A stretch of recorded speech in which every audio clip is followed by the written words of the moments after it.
আমাদের গাড়িতে এইরকম কিছু কিছু শব্দ মাঝে মাঝে কানে আসে, যেটা অত্যন্ত বিরক্তিকর। মনোযোগ দিয়ে একটু শব্দটাকে শোনেন, তারপরে আমি বলছি। আশা করি শব্দটা শুনতেই পারছেন কতটা বিরক্তিকর। তো এই ধরনের শব্দ হইলে বা এইরকম শব্দ হইলে আমরা অনেকেই মনে করি যে অ্যাক্সেলের নাটটা হয়তো লুজ হয়ে গেছে, অথবা একটা প্যাকিং দিলে হয়ে যাবে, অথবা বেয়ারিংটা পরিবর্তন করে দিলে হয়ে যাবে। বিষয়টা কিন্তু এমন না ভাই। আজকের বিষয়টা একটু ভিন্ন। তো দেখেন, আমি চাকাটাকে খোলার পরে অ্যাক্সেলেটার দিয়ে দেখলাম বেয়ারিংটা কিন্তু স্থির নেই, সাপের মতো এঁকে বেঁকে চলছে বেয়ারিংটা। তো এটা কেন হয় আজকে আমি আপনাদেরকে সেটাই দেখাবো। আর এইরকমটা যদি হয়, আপনার গাড়ির যে বিয়ারিং, চাকার যে বিয়ারিং, এই বিয়ারিং বারবার ভেঙে যাবে, আর এই ক্যাচার ম্যাচের শব্দ করতেই থাকবে। তো আপনি আসলে বিরক্ত হয়ে যাবেন। তো এই সমস্যাটা কেন হয়, চলেন আমি আপনাদেরকে আজকে খুব সুন্দর করে বুঝিয়ে বলার চেষ্টা করব। তো দেখেন, আমি অ্যাক্সেলটাকে খুলে ফেলছি।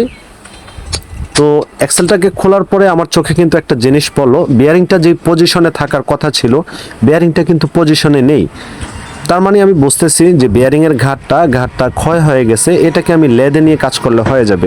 বিষয়টা এমনই আমরা বুঝি, কিন্তু না ভাই, এটাকে লেদে নিয়ে কাজ করলেও হবে না। কেন হবে না আমি আপনাদেরকে দেখাচ্ছি। বিয়ারিংটাকে আগে খুলি, তারপরে দেখাচ্ছি। এটাকে আমি যতই লেদে নিয়ে কাজ করে, এটা কিন্তু হবে না। তো দেখেন, আমি বিয়ারিংটা খুলে ফেলছি। একটা বিষয় খুব মনোযোগ দিয়ে খেয়াল করেন, বিয়ারিংটা বসার মতো যেই দাগটা অ্যাক্সেলে কাটা আছে, এই দাগটা কিন্তু সব সাইডে একুরেট নাই। এই যে দেখেন, এই জায়গাটা, এইখানে কিন্তু বিয়ারিংটা বসার মতো কোনো দাগ কাটা নেই।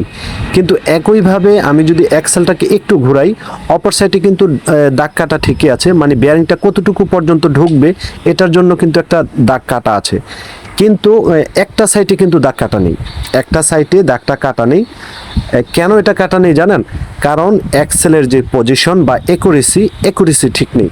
তো এইরকম অ্যাক্সেলে আমি যতই ভালো মানের বিয়ারিং লাগাই না কেন, আমার বিয়ারিংটা বারবার নষ্ট হয়ে যাবে, ভেঙে যাবে, বা এইরকম কিছু বিরক্তিকর শব্দ আমাদের কানে চলে আসবে।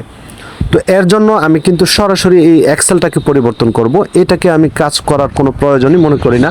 আমি একই মাপের একটা অ্যাক্সেল নিয়ে আমি আরও একটা বিষয় এখানে চেক করব। তো কোন বিষয়টাকে চেক করতে হবে আমি আপনাদেরকে সেটাও দেখাবো, কিভাবে চেক করতে হয়, কেন চেক করতে হয় সেটাও বলবো। তো আমি আগে বিয়ারিংটাকে লাগিয়ে নিই।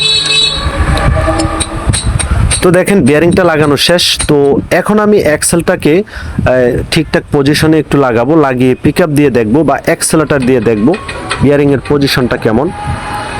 দেখুন, আমি কিন্তু পিক আপ দিচ্ছি। এই যে দেখেন, বিয়ারিংটা কিন্তু একেবারেই স্থির আছে, বিয়ারিংটা একদম স্থির আছে। এটা কিন্তু সাপের মতো এঁকে বেঁকে চলছে না, বিয়ারিংটা একদম এক জায়গায় স্থির আছে। তো পুরাতন যে অ্যাক্সেল বা আপনাদের গাড়িতে যদি এইরকম কোনো শব্দ হয়, ক্যাচার ম্যাচার শব্দ হয়, আপনারা এই জিনিসটা অবশ্যই চেক করবেন।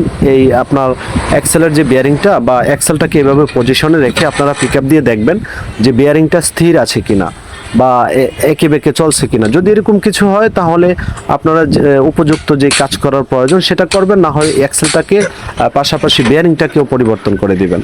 তো এখন আমি এই চাকাটাকে ফিটিং করে গাড়িটাকে একটু চালিয়ে দেখবো যে আগের যে শব্দটা এটা আছে কিনা। যদিও এখানে আমি গাড়ির সাথে থাকা যে বিয়ারিং, পুরাতন যে বিয়ারিং, ওই বিয়ারিংটাকে লাগাইছি। আমার ক্ষেত্রে বিয়ারিংটা ভালো ছিল, যার ফলে আমি পুরাতন যে বিয়ারিংটা গাড়ির সাথে ছিল ওইটাকেই লাগাইছি। আপনারা যদি মনে করেন যে নতুন করে বিয়ারিংটাকে লাগিয়ে দিবেন, সেক্ষেত্রে নতুন লাগানোটাই আমি সবচাইতে বেস্ট মনে করি। তো দেখেন, এই নাটটাকে আমি খুব সুন্দর করে টাইট দিছি। তো এইখানে আপনারা কিন্তু অনেকেই একটা ভুল করেন যে সেলারেজ দিয়ে এই নাটটাকে টাইট দেন। তো ভাই, এই নাটটা কিন্তু সেলারেজ দিয়ে টাইট দেওয়ার মতো নাট না, এটাকে অবশ্যই আপনি গুটি বা রিং দিয়ে টাইট দিতে হবে। তো দেখেন, নাটটা টাইট দেওয়ার পরে এখানে কিন্তু একটা পিন জাতীয় লক আছে, তো এটা অবশ্যই দিবেন। কিছু সময় অ্যাক্সেলের নাট লুজ হয়ে যায়, তো এই রিস্কটা বা এই ঝুঁকিটা থাকে না। তো চলেন আমি গাড়িটাকে একটু চালিয়ে দেখি শব্দটা আছে কিনা। দেখেন, এখন কিন্তু আগের যে শব্দটা, এই শব্দটা একেবারেই ভ্যানিশ হয়ে গেছে, মানে নাই, শব্দটা আর নাই। তো ভাই, আপনাদের গাড়ির ক্ষেত্রে যদি এই ধরনের কোনো সমস্যা হয়, আশা করি আজকের ভিডিওটা আপনাদের কাজে আসবে। যদি ভিডিওটা ভালো লাগে, ভিডিওতে একটা লাইক করবেন। আর যারা এই জাতীয় ভিডিও দেখতে সবচাইতে বেশি পছন্দ করেন, আপনারা অবশ্যই চ্যানেলটা সাবস্ক্রাইব করে পরবর্তী ভিডিও দেখার অপেক্ষা করবেন। ধন্যবাদ।